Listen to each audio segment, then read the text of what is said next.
ভ্রমণ গল্পের শুরুটা হয়েছিল পাবনা থেকে। পাবনা চাটমোহর রেলওয়ে স্টেশন থেকে আমরা প্রথমে ঢাকায় যাই, আর ঢাকায় থেকে আমরা চলে যাই সুদূর বান্দরবন। আর বান্দরবন থেকে দেবতাখুম যেতে হলে আপনাকে অবশ্যই একটি সিএনজি রিজার্ভ করে নিতে হবে অথবা মোটরসাইকেলে যেতে হবে। আমরা সিএনজি করে প্রথমে রয়াংছড়ি পৌঁছাই, সেখান থেকে কচ্ছপতলি, আর কচ্ছপতলি থেকে আমাদের ট্রেকিং শুরু হয়। দেখেন ট্রেকিংটা ছিল অনেক কষ্টসাধ্য, অনেক উঁচু পাহাড় থেকে আমরা নিচের দিকে চলে যাচ্ছি। আর আমাদের সঙ্গে আজকে ভ্রমণ সঙ্গী হিসাবে ছিল কুষ্টিয়ার 2 বন্ধু এবং নরসিংদীর 6 বন্ধু। এই 8 আর আমরা 2জন, 10 মিলে আমরা একটি গাইড ভাড়া করি। আমাদের গাইডের নাম ছিল কাঞ্চন দাদা। কাঞ্চন দাদা খুব ভালো মনের মানুষ, সে আমাদেরকে নিয়ে দেবতাখুমের উদ্দেশ্যে চলে যাচ্ছে। দেখতে দেখতে আমরা কাঞ্চন দাদার নির্দেশে চলে আসলাম শিলবান্ধা পাড়ায়। এই পাড়াটি অসম্ভব সুন্দর একটি পাড়া। দেবতাখুম যেতে হলে অবশ্যই আপনাকে এই পাড়ার মাঝখান দিয়ে যেতে হবে।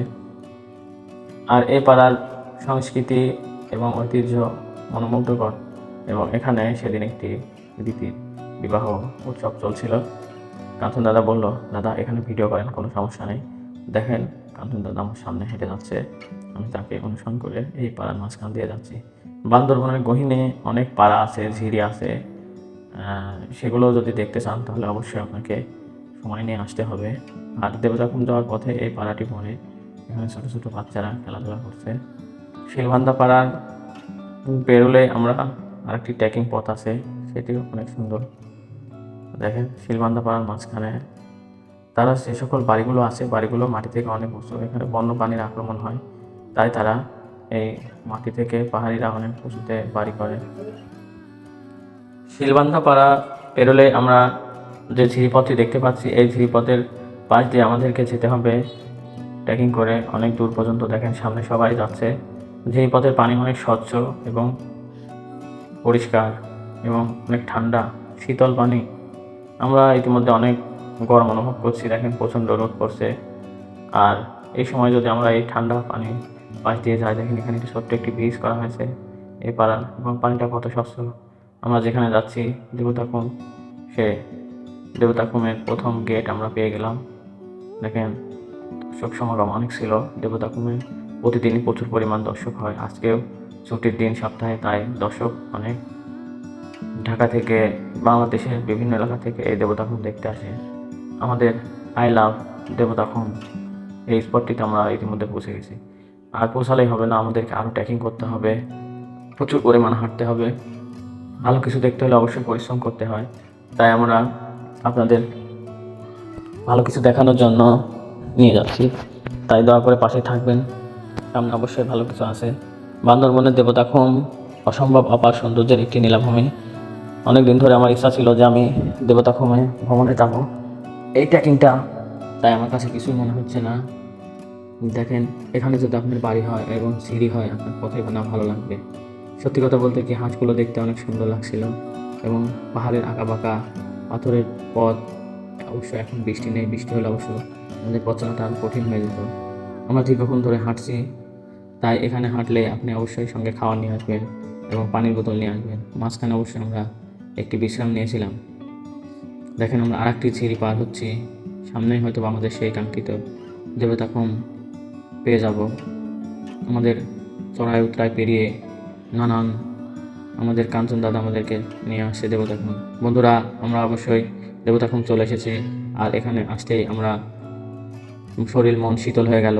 বন্ধুরা, দেবতাখুম আছেন, আমরা দেখি, এক্সপ্লোর করি। দেবতাখুম এসে আপনাকে একটি নৌকা রিজার্ভ করতে হবে এবং ভেলাও নিতে পারবেন। দেবতাখুমে ভেলাতে একজন যাওয়া যায় এবং নৌকাতে 8 থেকে 10 জন লোক যাওয়া যায়। দেখতে পাচ্ছেন দেবতাখুমের সেই দেবতা পাথর, এখানকার স্থানীয় যারা পাহাড়ের আদিবাসী আছে তারা এখানটায় পূজা করে, তাদের কাছে এটি একটি পবিত্র স্থান। আমরা যে সকল লোকের সাথে এসেছিলাম এবং নৌকা নিয়েছিলাম, দেখেন আমাদের সামনে পিছনে অনেক দর্শক। পানিটা যে এত পরিষ্কার এবং ঠান্ডা, শরীরটা শীতল হয়ে গেল, মনে হচ্ছে আমরা কোনো বরফের ফ্রিজের মধ্যে ঢুকে গেছি। এবং চারদিকে শুধু ঠান্ডা এবং পাহাড়টা অনেক উঁচু, যেখান দিয়ে যাচ্ছি তার থেকে উপর দিকে তাকালে অনেক উঁচু পাহাড় এবং পাথরের পাহাড়। আমরা পাহাড় মনে করি মাটি, কিন্তু না বন্ধুরা, দেখেন পাথর দিয়ে তৈরি এই খুমের চিকন রাস্তা দিয়ে আমাদের নৌকার মাঝে আমাদেরকে নিয়ে যাচ্ছে।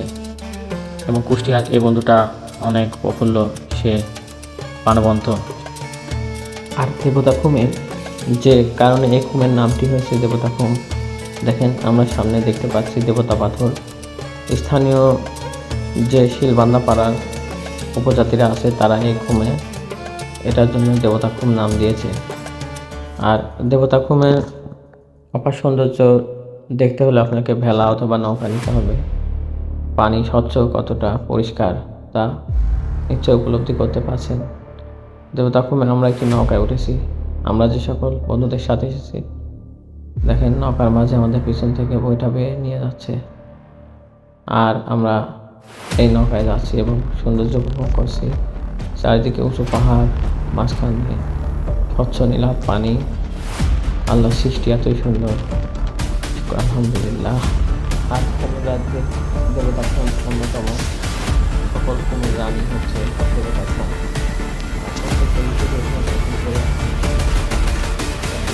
মাথায় রাখবেন যে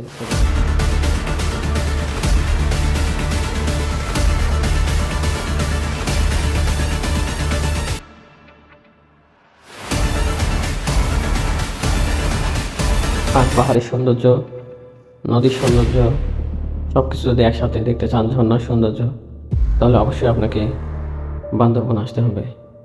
বান্দরবন বর্ষাকালে দেখতে অনেক সুন্দর। তাছাড়া এই সময়টাতে দেবতা খুম সবচেয়ে বেশি সুন্দর। দেবতা খুমে যত পরিমাণ পানি আছে অন্যান্য খুমে এত পরিমাণ পানি থাকে না, আর পানি স্বচ্ছ এবং নীলাভ। ক্যামেরায় না, এটা বাস্তবেই নীল পানি। এখানে যদি আপনি গোসল করতে পারেন আপনি মনে হবে যে অনেক শীতল পানির মধ্যে আপনি গোসল করছেন। উপর দিকে তাকালে শুধু পাথর আর পাথরের পাহাড়, নিচে আপনি আর কেউ নেই। এতটাই সুন্দর এবং মনোমুগ্ধকর এই দেবতা খুম। আমার তো অনেক ভালো লেগেছে, আপনাদের আসলে অবশ্যই ভালো লাগবে। দেবতা খুম খুমের রাজ্যে সবচেয়ে সুন্দর খুম। বান্দরবনে অনেক খুম রয়েছে, তার মধ্যে নাফা খুম, অমিয়া খুম, দেবতা খুম অন্যতম। পরবর্তী ভিডিও আসবে নাফা খুম এবং অমিয়া খুম নিয়ে। ধন্যবাদ সবাইকে।